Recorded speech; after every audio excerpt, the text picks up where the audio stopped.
Assalamualaikum warahmatullahi wabarakatuh. Alhamdulillahirabbil alamin. Wa bihi nasta'inu ala umurid dunya waddin. Wassalatu wassalamu ala asyrafil anbiya'i wal mursalin wa ala alihi wa sahbihi ajma'in, amma ba'du.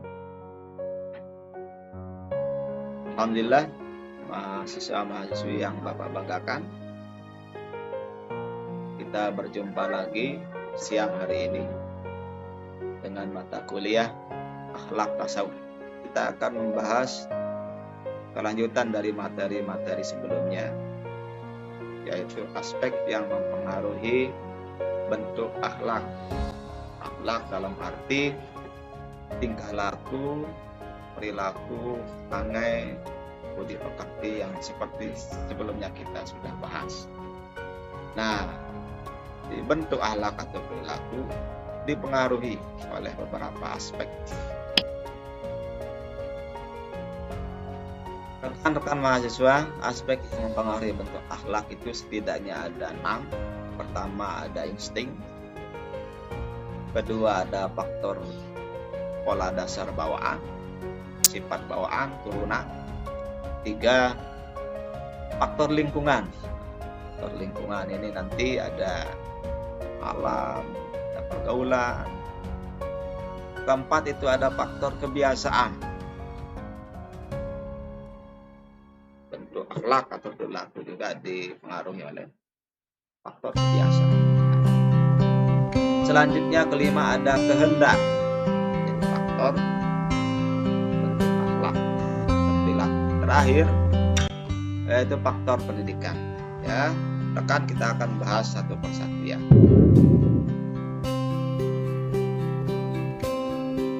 Pertama, insting. Jadi begitu banyak pendapat ahli terkait dengan insting, tapi kita di sini mengungkap pendapat James. Insting adalah suatu alat yang dapat menimbulkan perbuatan akhlak ya, yang menyampaikan pada tujuan dengan berpikir lebih dahulu ke arah tujuan itu dan tidak didahului latihan perbuatan itu. Seperti insting lapar mendorong pada makan. Jadi ketika lapar mendorong orang untuk berpikir kepada tujuan, yaitu makan, supaya tidak lapar lagi. Ketika haus mendorong orang untuk berpikir bagaimana supaya bisa minum sehingga tidak haus lagi. Ya, insting itu penting juga bagi penuntut ilmu atau mahasiswa-mahasiswi. Insting ketidaktahuan itu harus tinggi sehingga nanti harapannya akan mendorong dia untuk mencari tahu dengan cara kemudian banyak belajar, membaca, begitu seterusnya. Kenapa? Karena kalau insting ketidaktahuan ini tumpul, tentu harapan daripada pendidikan itu juga akan tumpul, karena mahasiswanya tidak akan terdorong untuk mencari tahu akan apa yang dia tidak tahu. Rekan-rekan, itu insting itu adalah anugerah Allah, tidak hanya diberikan kepada manusia tapi juga pada binatang. Cuman ada perbedaan. Pertama, dari sisi perkembangan. Di binatang insting itu cenderung lebih berkembang ya, lebih cepat berkembang, lebih cepat matang daripada binatang. Cuman pada binatang insting itu menjadi sebab timbulnya perbuatan mereka. Jadi mereka berbuat, para binatang itu disebabkan oleh insting.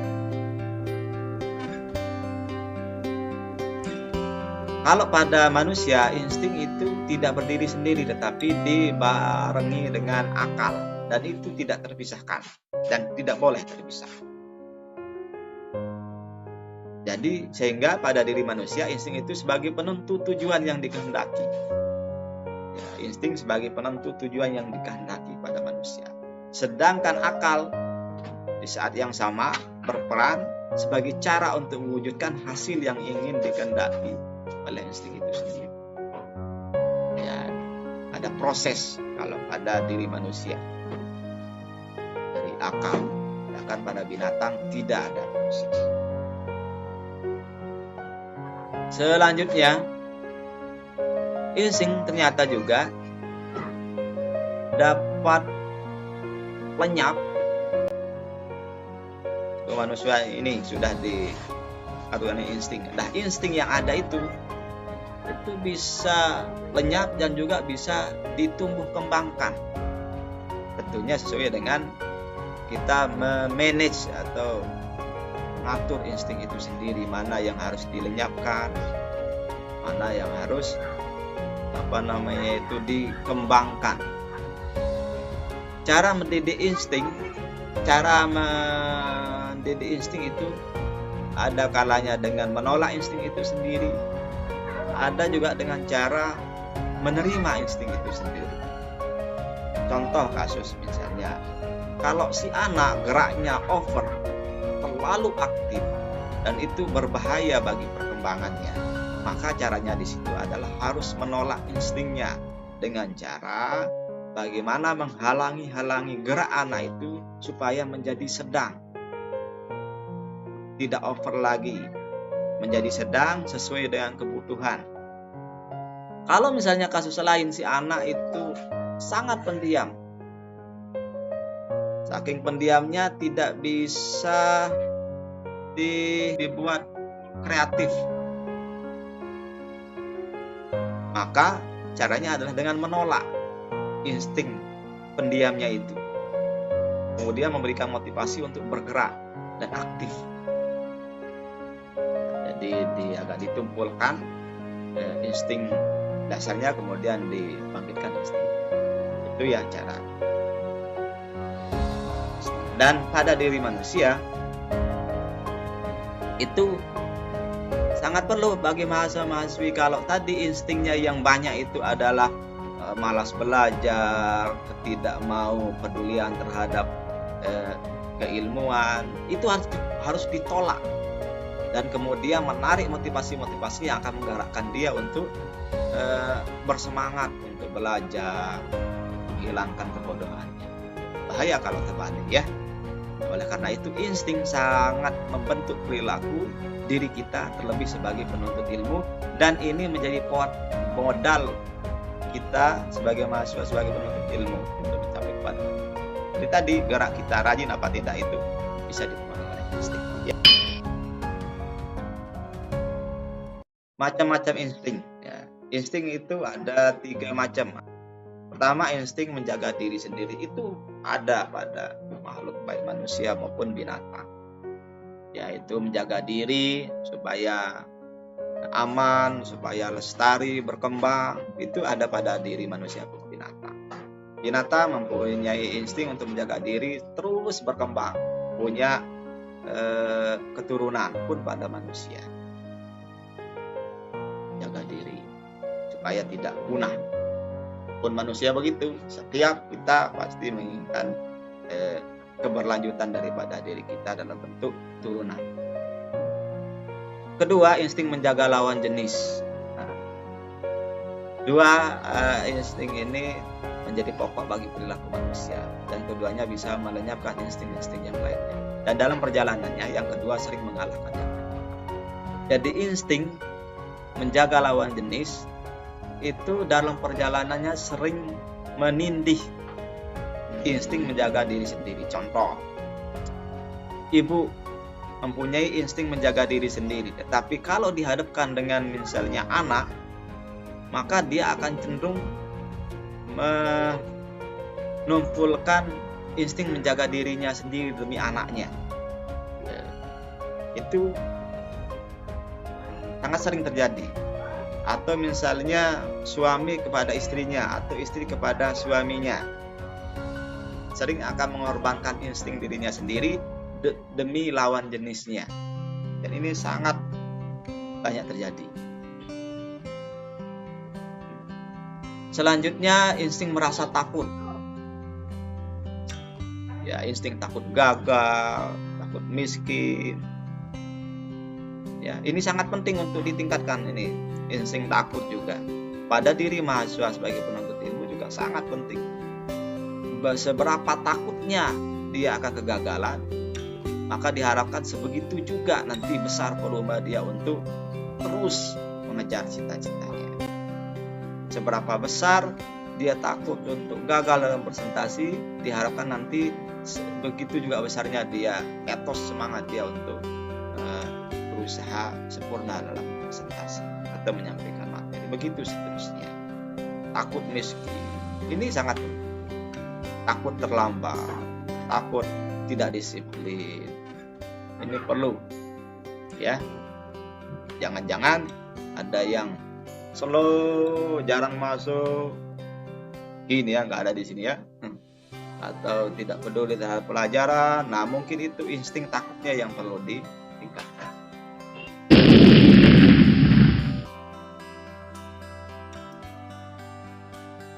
Selanjutnya, aspek kedua yaitu pola dasar bawaan.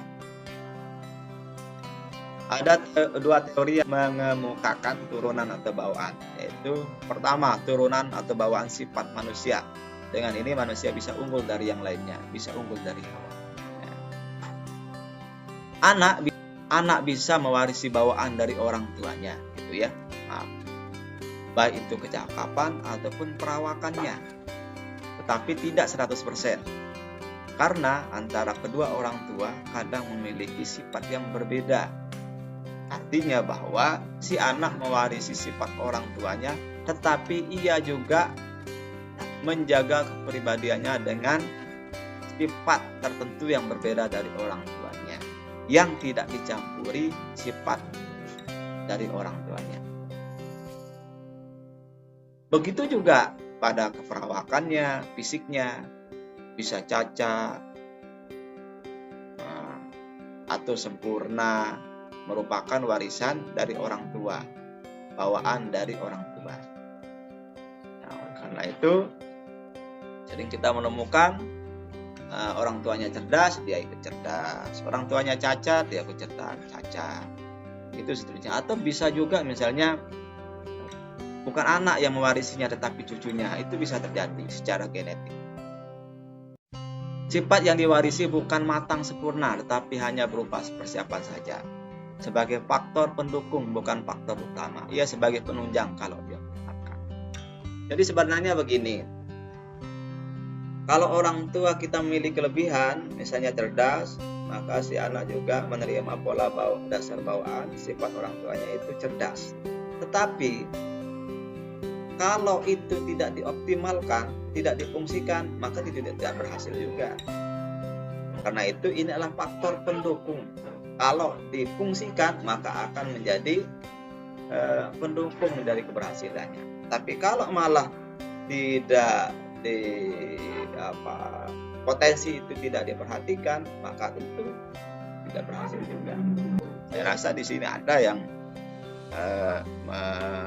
menuruni sifat-sifat orang tuanya yang baik. Mari kita lihat itu, kemudian kita optimalkan. Yang kebetulan cerdas, mari jangan berbangga, terus berusaha fungsikan. Yang tidak punya turunan kecerdasan, jangan juga berkecil hati. Nah, itu bisa diasah. Ya, bisa diasah. Kedua, turunan atau bawaan sifat-sifat bangsa. Kalau kita teliti dan jeli, maka kita akan dapat menemukan perbedaan bawaan satu bangsa dengan lainnya, baik dari perawakan, kecakapan, cara berpikir, menyelesaikan masalah dan seterusnya. Jadi satu bangsa dengan bangsa yang lain itu memiliki pola dasar bawaan yang berbeda, sehingga nanti ada muncul nasionalisme satu negara dengan negara yang lain. Itu biasa. Bahkan satu daerah dengan yang daerah bisa berbeda loh.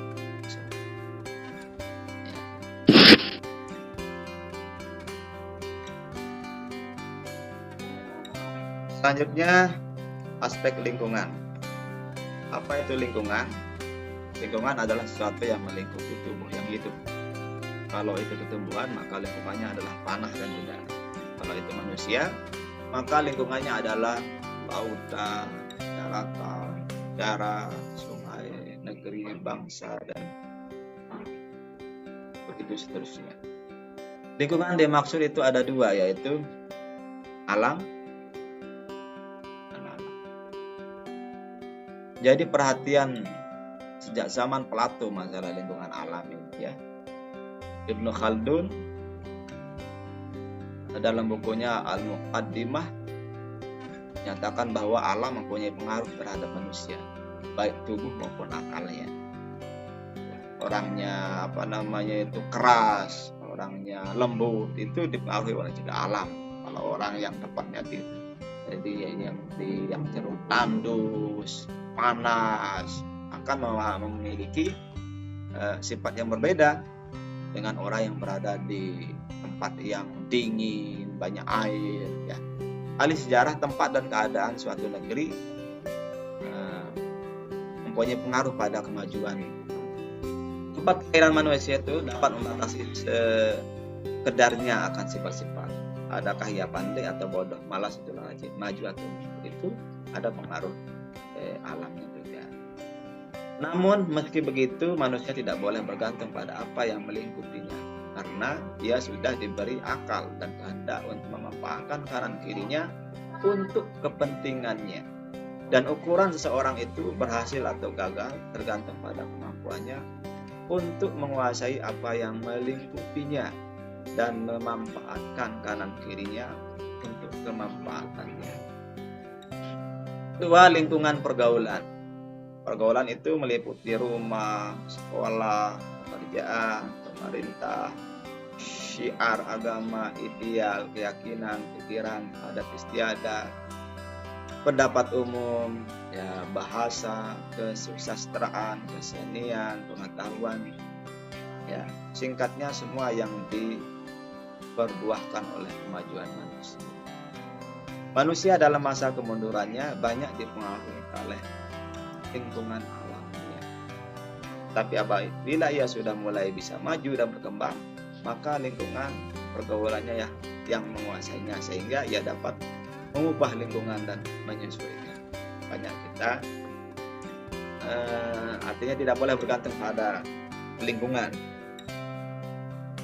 Banyak orang-orang hebat malah muncul dari alam yang sangat mundur. Apa? Karena di situ yang dominan bukan faktor alamnya, tetapi pergaulannya, karena pergaulan orang yang hebat, inspirasi menjadi orang hebat, kemudian berbeda dari daerahnya yang tidak hebat. Kedua, lingkungan itu dapat menguatkan dan meninggikan seorang, bisa juga melemahkan dan mematikan seorang. Misal alamnya yang tadi itu, misalnya yang mempengaruhi dia menjadi keras, bisa membuat dia lebih. Atau sebaliknya, bisa membuat dia menjadi mati. Atau pergaulannya yang misalnya di kalangan orang yang pergaulan bebas, bisa melemahkan dan mematikan dia, terjerumus ikut ke dalam kebebasan itu. Atau malah bisa juga menguatkan diri, meninggikan dia, melakukan evaluasi, saya nggak boleh dong begini terus seperti mereka, sehingga lingkungan itu bisa menguatkan dan meninggikan dan bisa juga melemahkan.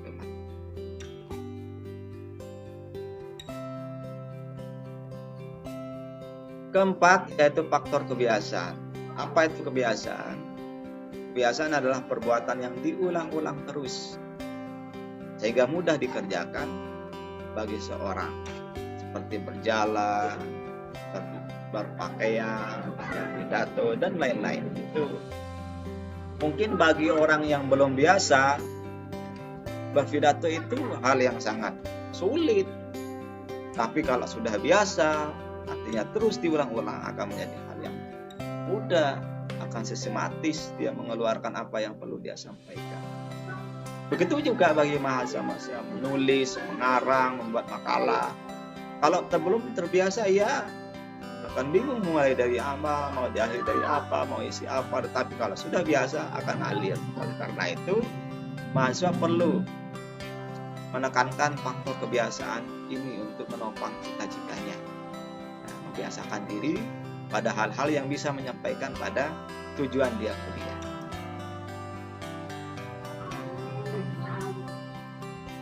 Fungsi kebiasaan. Fungsi kebiasaan itu pertama memudahkan perbuatan. Kalau kita sudah biasa tentu itu akan terasa lebih mudah. Kita butuh waktu banyak untuk membiasakan suatu perbuatan, tetapi kalau sudah terbiasa akan memudahkan pada melakukan perbuatan. Satu perbuatan yang kalau kita baru mulainya akan terasa sulit, tapi kalau sudah biasa akan terasa mudah. Ada kata bijak yang mengatakan, jangan membatasi kemampuanmu sebelum kemampuan itu membatasi dirimu. Kata bijak. Menghemat waktu dan perhatian. Perbuatan yang diulang-ulang dan menjadi kebiasaan dapat membuat melakukan sesuatu dengan waktu yang lebih singkat dan tidak butuh banyak perhatian. Nulis kalau kita sudah biasa akan menghemat waktu lebih cepat hasilnya ketimbang orang yang belum biasa. Orang yang belum biasa mungkin butuh waktu 10 jam, dia bisa 1 jam. Ya. Kelima, faktor kehendak. Semua kehendak atau keinginan mengikuti keadaan jiwa tertentu atau alam keinginan. Keadaan jiwa itu berubah-ubah sesuai zaman, bahkan berubah secara tiba-tiba seperti ketika gembira. Tiba-tiba berubah menjadi sedih karena mendapat kabar duka. Kehendak itu merupakan kekuatan untuk menguasai sesuatu karena kehendak. Kehendak dalam kehidupan bisa menjadi pendorong, bisa menjadi penolak atau pencegah. Misalnya punya kehendak untuk malas, harus ditolak, dicegah. Kehendak untuk membaca harus didorong.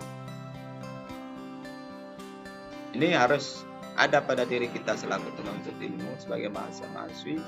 Ini kalau ada kehendak atau keinginannya yang kurang pas untuk mencapai cita-citanya, ya ditolak.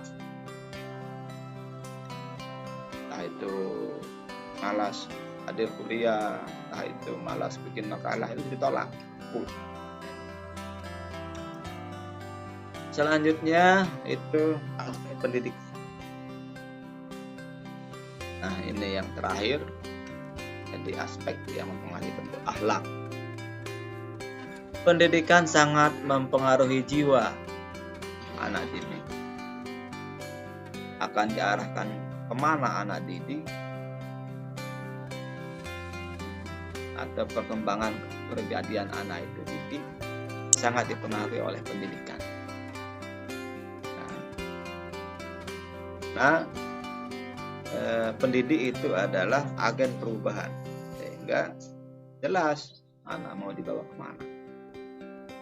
Di sini kita lihat pendidik mempunyai fungsi yang sangat sentral untuk membentuk akhlak anak didiknya nanti. Ya. Pendidikan memiliki pengaruh besar pada perubahan perilaku. Di sana ia mengenal huruf, angka, akhlak, menjadi baik, dan begitu seterusnya. Karena begitu sentralnya fungsi pendidik, tentu wajar pendidik itu harus memiliki kompetensi, kualifikasi. Pendidik itu harus mumpuni di bidangnya, profesional, teladan, memiliki materi yang sepadan, ada metodologi dalam menyampaikan secara tepat. Itu sangat penting. Mengingat pendidik itu mempunyai fungsi yang sentral untuk menentukan arah anak didiknya. Itu 6 aspek yang mempengaruhi bentuk akhlak. Akan mahasiswa, ya di siang hari ini mungkin itu yang dapat kita diskusikan bersama. tentunya dengan harapan mudah-mudahan bermanfaat untuk kita semuanya ya. Saya aku dosen kalian dengan mata kuliah akhlak tasawuf dan pendidikan agama Islam State Darussalimin Negeri Peraya ya, mengakhiri jumpa kita ketemu lagi dengan materi berikutnya nanti ya. Syukran. Thank you. Terima kasih. Mantur Sampyasi. Assalamualaikum warahmatullahi wabarakatuh.